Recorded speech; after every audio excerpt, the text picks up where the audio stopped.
You're done here, Ben. Chase Montgomery slid a manila envelope across the conference table like he was dealing cards in Vegas, effective immediately. I'm Ben Crawford, 52 years old, and I'd just been fired from the company I helped build from a two-room office above a pizza joint. The envelope hit the mahogany table with a soft thud that somehow managed to echo louder than Chase's smug announcement. I didn't touch the envelope, didn't even look at it. Just sat there while the Monday morning sunlight streamed through those floor-to-ceiling windows that cost more than most people's cars. The same windows I'd helped Howard Montgomery Sr. pick out when we moved into this building 8 years ago, back when he still asked my opinion on things that mattered. Generous severance package, Chase continued, straightening his $200 tie.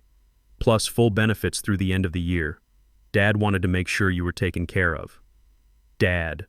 Not Howard, not Mr. Montgomery, not even the CEO. Just Dad, like this was a family business instead of a publicly traded company processing $2.3 billion in compliance data every quarter. Which, I suppose, it had become over the years. Taylor Montgomery, his sister, and our so-called VP of Innovation Strategy nodded along from her seat at the far end of the table.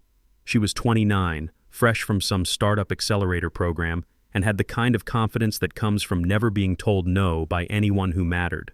Her tablet was out, stylus ready, like she was taking notes for her LinkedIn post about streamlining operations. It's really about modernization, she chimed in, not looking up from her screen. We're pivoting toward agile methodologies and cloud-native architectures. Your legacy systems approach just doesn't align with our digital transformation roadmap anymore. Legacy systems. That's what they called the Crawford Integration Protocol. The same protocol that processed compliance data for 847 financial institutions across North America. The same system that had kept Meridian Systems from getting fined into bankruptcy by federal regulators for the past 9 years. The same architecture that took me 3 years to design and another 2 to perfect, working weekends and holidays while Chase was studying abroad and Taylor was getting her Instagram influencer certificate or whatever they called it. I picked up my coffee mug, the one with the old Meridian logo from back when we were Montgomery & Associates and actually cared about our clients more than our exit strategy. Took a sip of coffee that had gone cold an hour ago during the presentation about right-sizing our human capital allocation. That's corporate speak for firing people, in case you're wondering. When do you need me out? I asked. Chase blinked. I think he expected more of a fight. Maybe some pleading about my mortgage or my kids' college funds. Maybe some dramatic speech about loyalty and 24 years of dedicated service. But I'd been in corporate America since before these kids knew the difference between SQL and Excel. Once the decision's made, it's made. Fighting just makes you look desperate and gives them stories to tell at their rooftop cocktail parties. Today would be ideal, he said, trying to look sympathetic and failing completely. We've already transitioned your access credentials to the integration team. The integration team. 3 junior developers fresh out of coding boot camps who thought API stood for a pretty interface and whose combined experience wouldn't fill a summer internship. But they were young, cheap, and spoke the language of disruption that made investors feel like they were part of something revolutionary instead of just another compliance software company that happened to be profitable. I'd tried to train them over the past 6 months, ever since Howard Sr. started talking about succession planning and knowledge transfer protocols. But how do you explain 2 decades of regulatory changes, system failures, midnight crisis calls, and hard-won architectural decisions to kids who think debugging means Googling error messages? I stood up, pushed my chair back, and walked to the door. No handshakes, no final words of wisdom, no dramatic speeches about how they'd regret this decision. Just me, my dignity, and 24 years of institutional knowledge walking out of Meridian Systems for what they thought was the last time. The security guard, a guy named Eddie, who I'd shared countless late-night shifts with during system upgrades, couldn't make eye contact when he walked me to my car. Eddie had been here almost as long as I had, back when Montgomery & Associates had 12 employees and everyone knew everyone's birthday. Now we were Meridian Systems with 340 employees across 4 offices, and Eddie was just another face in a uniform following protocols written by someone in HR who'd never worked a weekend in their life. HR had already boxed up my desk. Personal items only, they said. They kept the technical manuals, the system documentation I'd written, The network diagrams I'd drawn by hand during the first major architecture overhaul in 2018, and the 3 monitors I'd bought with my own money because the company-issued ones gave me headaches during long debugging sessions. 24 years of my professional life reduced to a cardboard box containing a coffee mug, a desk plant, and a photo of my kids from their high school graduation. I drove home to my empty house, the one I'd bought 5 years ago during the divorce when splitting assets meant starting over at 47. The house that still echoed a little too much and had a back deck I kept meaning to fix, but never found the time for because I was always at the office, solving problems that apparently didn't matter anymore. Poured myself 2 fingers of bourbon, opened my laptop, and did what any rational person would do after getting fired. I started looking through old contracts. Not for a wrongful termination lawsuit. I was an at-will employee in a right-to-work state, which meant they could fire me for wearing the wrong color socks if they wanted to. Not for ammunition to badmouth them on LinkedIn. That's what bitter people do, and I wasn't bitter yet. I was looking for something specific, something I remembered signing back in March 2015 when we were splitting IP rights for tax optimization purposes. Howard Sr. had been worried about liability exposure after a compliance software company in California got sued for $50 million when their system missed a regulatory filing deadline. Smart move, splitting the technical assets into separate legal entities. Standard practice for companies our size. Found it at 11:47 p.m. in a folder labeled Tax Shield, March 2015, buried in my personal archive drive between expense reports and performance reviews I'd kept out of habit. The document was titled Intellectual Property Transfer and Licensing Agreement, Crawford Integration Protocol, dated March 15, 2015. 23 pages of legal language that I'd signed without reading too carefully because I trusted Howard Sr. back then, and because my divorce lawyer was charging me $400 an hour to review everything else in my life. I scrolled through the standard boilerplate about indemnification and liability limits, past the technical specifications that defined exactly what the Crawford Protocol did and didn't include. Page 9 had the meat of it. Section 12.7a, buried between clauses about maintenance responsibilities and update procedures. In the event that the primary architect and license originator is terminated from Meridian Systems, Inc. without documented cause prior to the full reversion date of March 15, 2025, all intellectual property rights, licensing agreements, and derivative work permissions shall immediately revert to Crawford Technical Holdings, LLC, effective upon termination date. I read it 3 times. Then I opened a new browser tab and checked the Delaware Secretary of State website. Crawford Technical Holdings, LLC, established March 12, 2015, sole member Benjamin Crawford, status, active and in good standing. Annual filing fee paid through 2024. My bourbon glass was empty. I poured another 2 fingers and called my attorney. Ben? Mike Hartley's voice was thick with sleep. It's almost midnight. Everything okay? Mike had handled my divorce and helped set up the LLC back in 2015. He was one of those lawyers who actually explained things in plain English instead of just billing you for reading incomprehensible documents aloud. Mike, I need you to look at something. The IP transfer agreement we did with Meridian in 2015, Section 12.7a specifically. I heard papers rustling. Mike kept physical files for everything, old school. Okay, I've got it. The reversion clause. What about it? They fired me today. No cause, just corporate restructuring. Long pause. Ben, do you understand what this means? I think I do. But I need you to tell me if I'm reading it right. You own the Crawford Protocol. As of today, Meridian has no legal right to license, sell, or even use the integration system without your permission. Every contract they've signed, every client they're servicing, every piece of revenue they're generating from that system, it all runs through intellectual property that belongs to you now. I stared out my kitchen window at the neighbor's house, where a blue glow from their TV flickered against the curtains. Normal people, living normal lives, probably watching late-night talk shows instead of discovering they accidentally owned the crown jewels of a $400 million acquisition deal. Mike, there's something else. Meridian is in the middle of selling to Atlantic Tech Solutions. The deal's supposed to close next week. Holy shit, Ben. Do they know about the reversion clause? I don't think anybody knows about it. I forgot about it myself until tonight. Mike was quiet for a minute, probably calculating billable hours in his head. Okay, here's what we're going to do. I'm going to draft a formal notice of license reversion. Nothing aggressive, just a professional notification that as of today, Crawford Technical Holdings LLC is the sole owner and licensor of the integration protocol. We'll send it to their legal department and copy Atlantic Tech's counsel. What happens then? Then we find out how badly they want to close this deal. I slept better that night than I had in months, not because I was happy about getting fired, but because I finally had some control over what came next. For the first time in years, I wasn't just reacting to other people's decisions. The next morning, I made coffee, read the Wall Street Journal, and waited for my phone to ring. It took until 10:15 a.m. Ben, it's Nathan Pierce. Nathan had been one of my junior developers at Meridian before jumping to Atlantic Tech 3 years ago.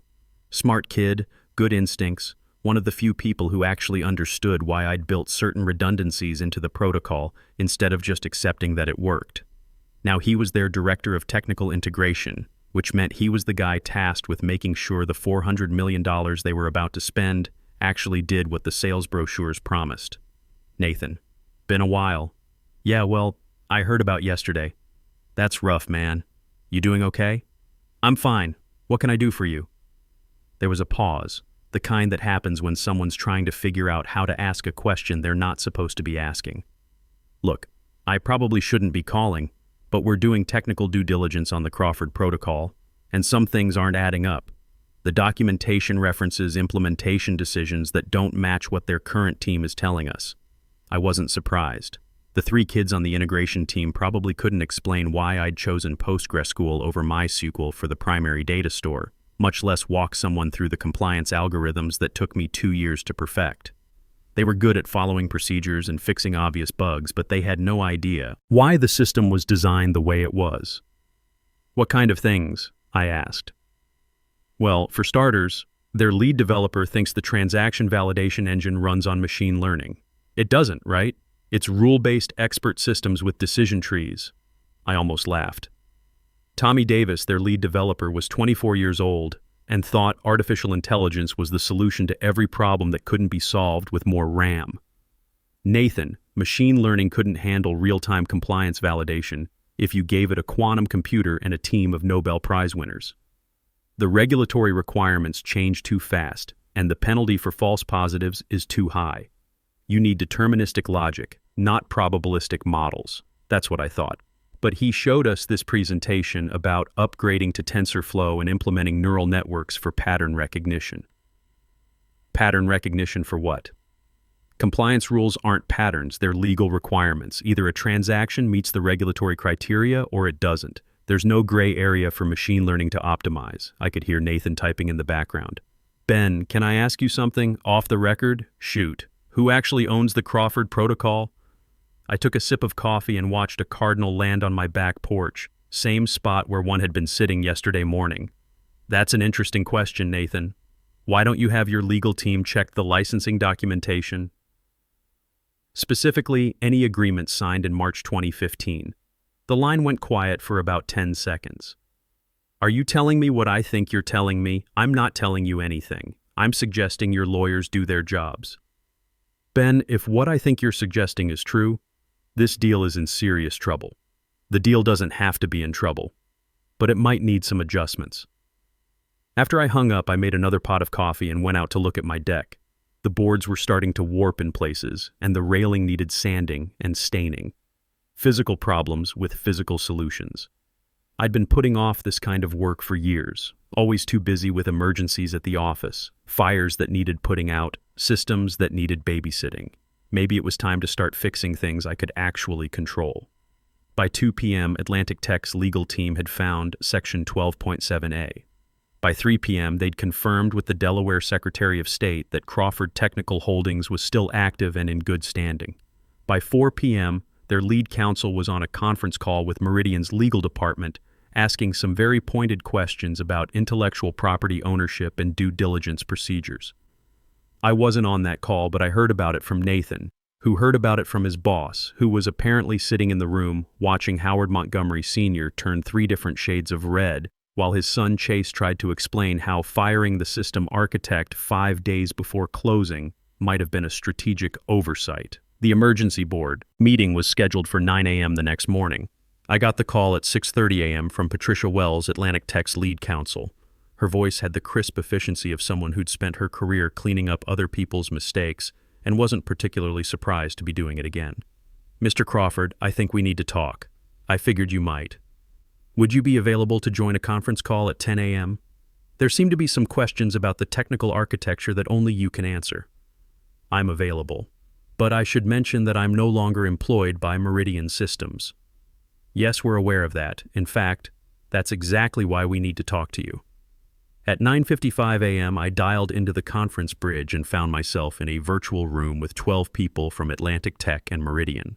Howard Sr. was there, looking like a man who'd just discovered his house was built on quicksand. His voice was tight when he introduced the participants, carefully not mentioning that his son and daughter were nowhere to be found. Patricia Wells ran the meeting with the efficiency of someone who'd negotiated $100 million deals before most people had their first cup of coffee. "Mr. Crawford, can you confirm that you are the sole owner of Crawford Technical Holdings, LLC? "I can. "And can you confirm that this entity holds the licensing rights to the integration protocol that is the primary asset in our proposed acquisition?" According to Section 12.7a of the March 2015 IP Transfer Agreement, yes. The termination of my employment without documented cause triggered the reversion clause. The silence that followed was the kind that happens when 8-figure deals suddenly become complicated. I could hear someone typing furiously in the background, probably taking notes for the inevitable lawsuit that would follow if this couldn't be resolved professionally. Howard Sr. cleared his throat. "Ben, I think there's been a misunderstanding. The IP assignment was always intended to be temporary, for tax purposes only. You know that. I understand that, Howard. But the assignment included specific reversion clauses. One of those clauses was triggered on Monday when your son terminated my employment without cause." "This is ridiculous," came a voice I didn't recognize, probably one of Meridian's lawyers, the kind who bill $800 an hour to sound outraged on behalf of clients who should have read their contracts more carefully. "The system was developed using company resources during company time, with company equipment." "Actually," I said, opening my laptop to the folder I'd prepared for exactly this conversation, "I have documentation showing that 73% of the core development was done on my personal equipment during weekends and evenings, using methodologies I developed independently before joining Montgomery & Associates. I also have email confirmations from Howard Sr. himself acknowledging that the tax optimization strategy required legitimate separation of the IP to be legally defensible. I'd spent yesterday morning going through old email archives, expense reports, and development logs. Amazing what you keep when you're naturally organized and slightly paranoid about corporate politics. Timestamps, equipment purchase receipts, version control logs showing commits from my home IP address on Saturday mornings and Sunday evenings." Patricia Wells spoke up. "Mr. Crawford, what would it take to resolve this situation?" I'd been thinking about that question for 36 hours, not in terms of revenge or payback, but in terms of what was fair, what was professional, what would let everyone move forward without destroying relationships or businesses that employed hundreds of people who had nothing to do with this mess. Atlantic Tech can license the protocol directly from Crawford Technical Holdings. Standard licensing terms, with me as the technical consultant overseeing implementation and maintenance. Meridian keeps their consulting contract for non-technical services and client relationships. "And the licensing fee?" she asked. "Same rate structure you were paying Meridian, but the contract goes directly to my company." Howard Sr. spoke up, his voice carrying 24 years of shared history and what sounded like genuine disappointment. "Ben, this isn't how we do business. We've been partners for 24 years. "You're right, Howard. Partners don't fire each other 5 days before closing a $400 million deal. Partners don't dismiss institutional knowledge as legacy thinking. Partners don't replace senior architects with junior developers who think machine learning is the answer to regulatory compliance." I heard someone suck in their breath sharply. Probably one of the Meridian lawyers realizing their clients had just admitted to the technical incompetence of their current development team on a recorded call with the acquiring company. Patricia Wells jumped back in before anyone could say something that would make the situation worse. Mr. Crawford, would you be willing to discuss specific terms with our team, separately from this call? I would. Excellent. Howard, I think Meridian needs to have some internal discussions about how to proceed. We'll reconvene once everyone has had a chance to review their options. The call ended with a series of polite goodbyes that fooled nobody. I hung up, made a sandwich, and went out to work on my deck.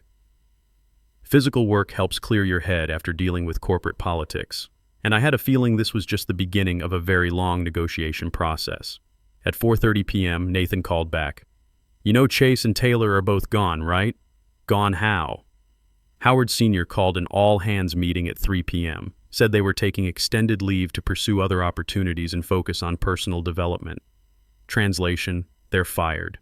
I didn't feel vindicated or satisfied, just tired. When you've been in business long enough, you learn that sometimes the best revenge is just doing your job better than the people who tried to replace you. Sometimes, karma is just natural consequences catching up with bad decisions. What's the mood over there, I asked. Confused, mostly. Half the development team is asking if their jobs are safe. The other half is asking who's going to handle the Atlantic Tech integration if it goes through. Turns out nobody actually knows how the Crawford Protocol works except you. What about Tommy Davis? Wasn't he supposed to be the lead architect now? Nathan laughed, but it wasn't a happy sound. Tommy spent yesterday trying to explain to Atlantic Tech's technical team how our machine learning algorithms handle regulatory compliance. Patricia Wells had their compliance officer on the call. Guy's been working financial regulations for 20 years. Tommy might as well have been explaining how unicorns handle tax law. That night, I grilled a steak on my back deck and called my ex-wife Janet. We'd maintained a civil relationship after the divorce, mostly for the kids, but also because she was one of the few people who understood the technical side of what I did for a living. She'd been a project manager at a software company before going back to school for her MBA. So let me get this straight, she said after I explained the situation. They fired you, which automatically gave you ownership of the thing they're trying to sell? That's the simplified version, yes. Ben, that's either brilliant planning or the most expensive mistake in corporate history. I'm going with expensive mistake. I never intended for this to happen. But you're not complaining about it happening, would you? She laughed. Hell no. Those kids needed to learn that experience matters. You should charge them double. The papers arrived the next morning via courier, hand-delivered to my front door by a guy in a suit who asked for 2 forms of ID before handing over the envelope.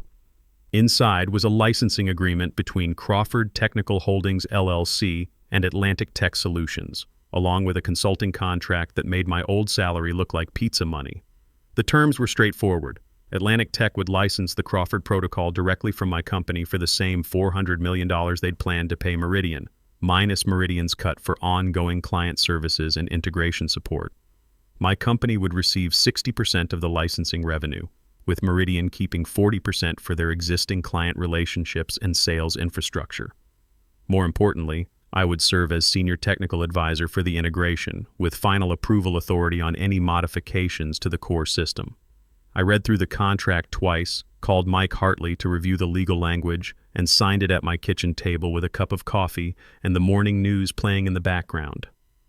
No boardroom ceremony, no champagne, no speeches about synergy and paradigm shifts, just me, a pen, and 24 years of experience finally being valued at market rates. Howard Sr. called that afternoon. His voice carried a weight I'd never heard before, the sound of a man who'd just watched his children torpedo the family business through sheer incompetence. Ben, I owe you an apology. You don't owe me anything, Howard. You made a business decision. I made a business decision. That's how it works. My kids thought they could run this company better than the people who built it. They thought your experience was a liability instead of an asset. I could hear the frustration in his voice, the disappointment of a father who'd tried to hand over a successful business only to watch it nearly collapse in his children's hands. Your kids are smart, Howard. They just need to learn that smart isn't the same as experienced, and that disruption for its own sake isn't innovation. Will you consider coming back? Not to your old job, but as a senior advisor. Help us rebuild the technical team the right way this time. I thought about it for exactly 3 seconds.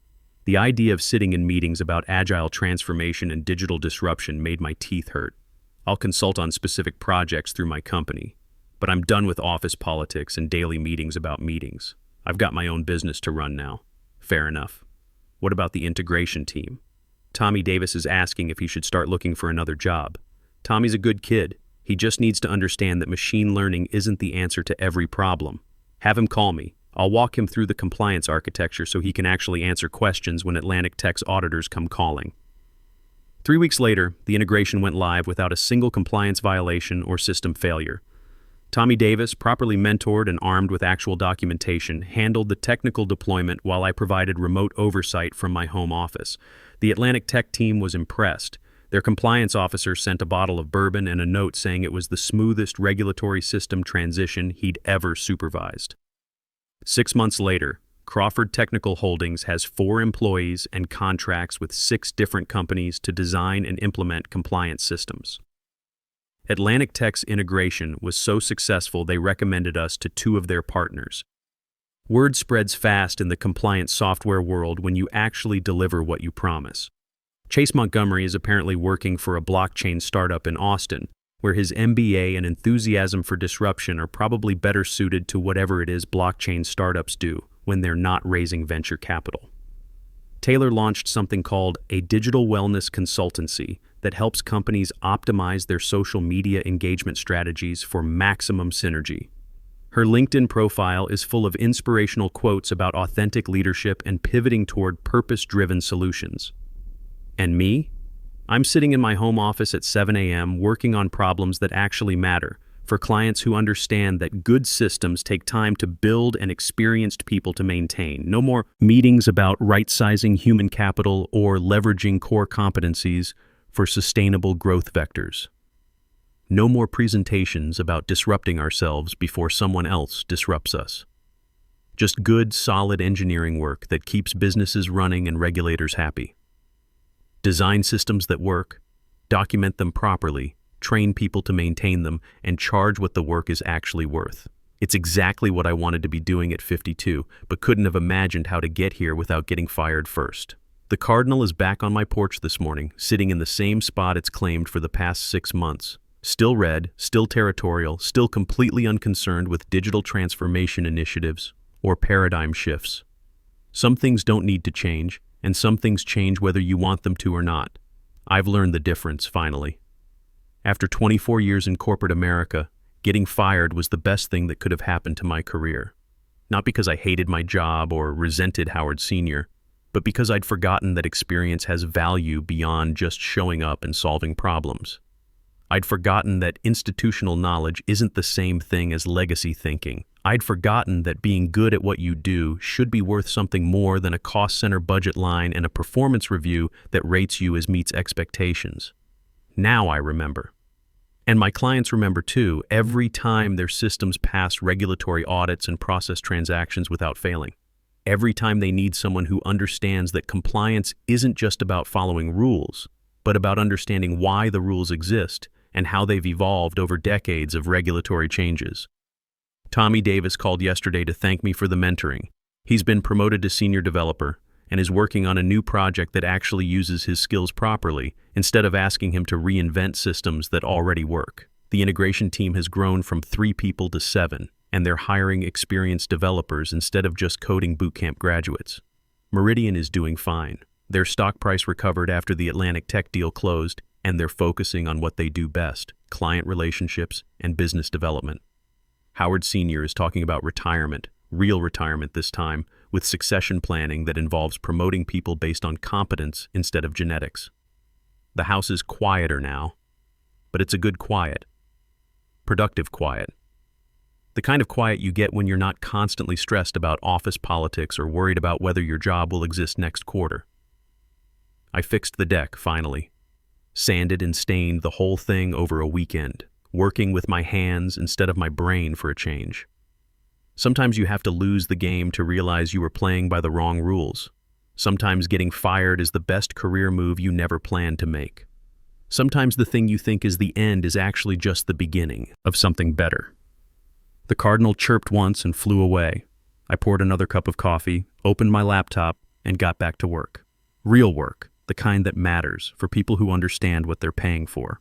It's a good way to spend a Tuesday morning when you're 52 and finally understand the difference between having a job and having a career.